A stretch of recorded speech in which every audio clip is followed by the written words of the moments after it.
Here we are again, folks. Monday morning, bright and early, after another fantastic Premier League weekend. I'm not great. I'm not doing okay.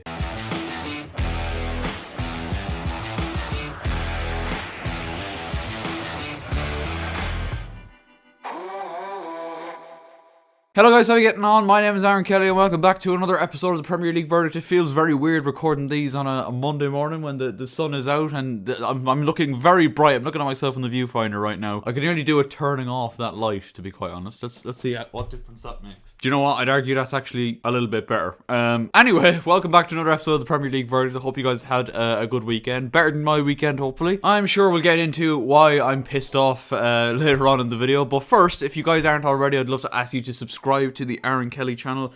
If you have not already, it's a quickly growing group and we're very close to 500 subscribers. I think we're 35 away now, so yeah, if you guys could help me out with that, that would be absolutely fantastic. So let's get the graphic up there. We've got three very interesting boxes this weekend, I think it's fair to say, and without further ado, we're going to get started on the first box of the video, the green box, and I'm going to give it to Bernardo Silva, as he helped Manchester City to a 3-1 win at Vicarage Road over Watford. A really dominant display. Raheem Sterling gave them the lead before a brace from Bernardo Silva, the second of which was an absolute beaut, curled into the top corner off his left peg. A wonderful goal. Cucho Hernandez did put one back for Watford to make it a little bit of a consolation and less embarrassing, I suppose, but there's nothing embarrassing about losing 3-0 to Manchester City when you're a side as low down in the table as Watford. I think Claudio Ranieri pointed out himself, I think the Watford lads showed a lot of character to stay in the game, to get that goal and to make it look like a respectable scoreline in the end. But in reality, there was never any doubt about who was going to win this game of football. Manchester City are just too good. And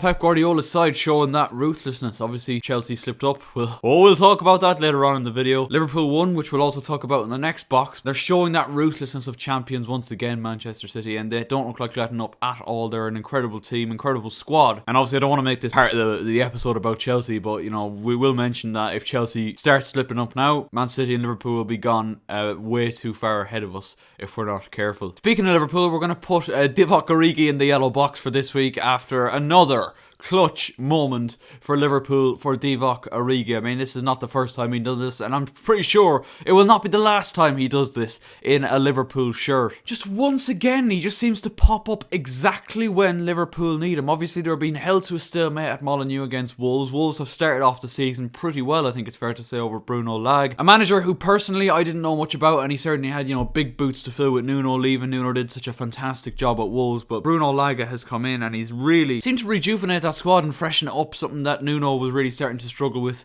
come the end of his time as Wolves manager. But they were holding Liverpool to a 0-0 draw at Molineux, and it was looking like they were about to get an unbelievable point when once again Divock Origi steps up to save the day for Liverpool. He did it against Barcelona, he's done it multiple times against Everton, he did it against Tottenham in the Champions League final back in 2019, and once again Divock Origi is the clutch player. And the funniest thing that I found about this point was that when being brought on, Jurgen Klopp's last thing that he said to Divock Origi was, "Go on and be Divock." They're so incredibly self-aware of how many clutch moments Divock Origi has had in his Liverpool career at this point that it's just, right, you go on and you just save the game for us there, Divock. He comes up with a clutch moment for Liverpool, and obviously there's been talks of him leaving here and there. There was talks in the summer that he might leave. There's still talks that he might leave in January. But I do genuinely believe that Divock Origi is a very important player for Liverpool to have around, because when he does come on, he provides something different that Salah, Mane and Jota don't really provide, and that is that target man. Someone you can stick the ball in his head, you can put it to his feet, you can link up the play relatively well, and he always has that clutch moment in him. So Divock Origi, wow. Yellow box for this week. Really amazing stuff once again. Moving on to our last box of the video then, and no real surprise that I want to spend quite a bit of time on this. The stinker box for the week goes to Edouard Mendy, unfortunately, and I think it might be the first time that anyone Chelsea related has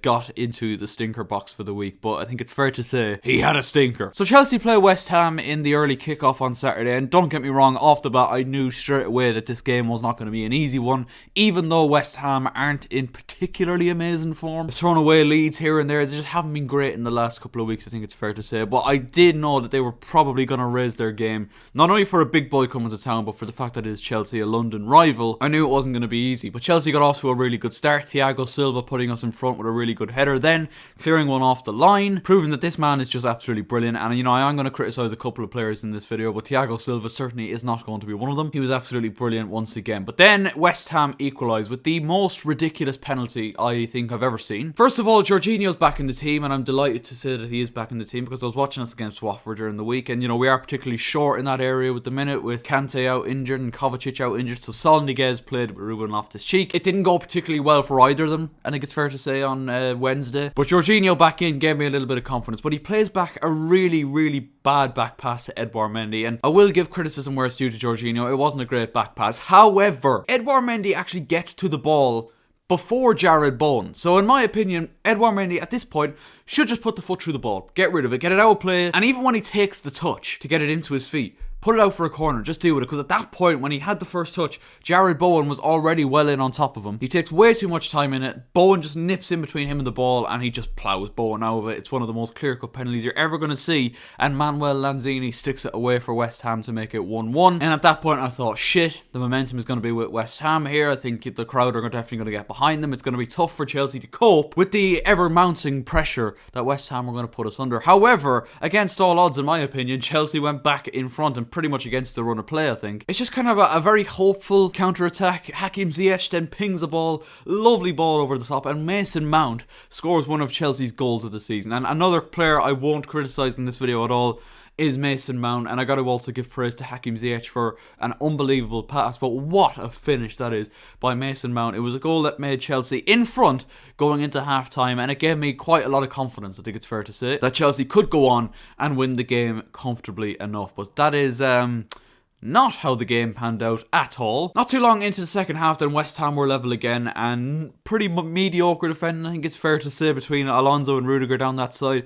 Not taking nothing away from an unbelievable Jarrod Bowen finish to make it 2-2. And then Edouard Mendy, as if he wasn't in the stinker box already, I think he might have avoided it if Chelsea had managed to get a draw out of the game. But then the winning goal comes from substitute Arthur Masuaku, and it's a freak goal. I mean, he is trying to cross it. It doesn't take a deflection, but for me, Edouard Mendy, I mean, he has to save that. He has to deal with it. He takes one step to his left, and it just flies in past him into the top corner. Freak goal, but definitely Mendy.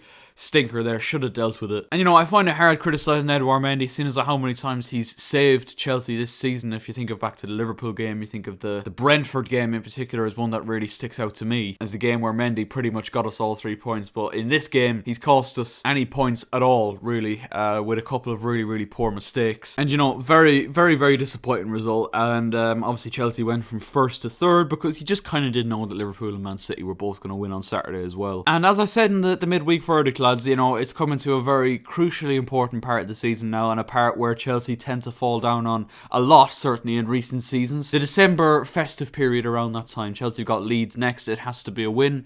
Nothing else other than that will be acceptable. Every game over the Christmas now is going to be crucial. The depth in the squad is going to be absolutely crucial as well. And I'm a bit worried about the depth in the squad, particularly in the central midfield area where Jorginho has just come back from injury. Still no Kante or Kovacic. I really don't want to see Sol in a Chelsea jersey ever again, to be quite honest. He just looks way off the pace. Yeah, as I said, Chelsea need to go on a run of results, good results, wins. Yeah, those are my thoughts on it. Edouard Mendy, stinker of the week, unfortunately. Hopefully we don't see anything Chelsea related in the red box anymore, but it was just massively, massively disappointing on Saturday. But lads, if you did enjoy the video, don't forget to leave a like. If you disagree with any of the boxes, please do let me know in the comment section down below. Subscribe to the channel, as I said at the beginning, if you are new, and I will catch you later.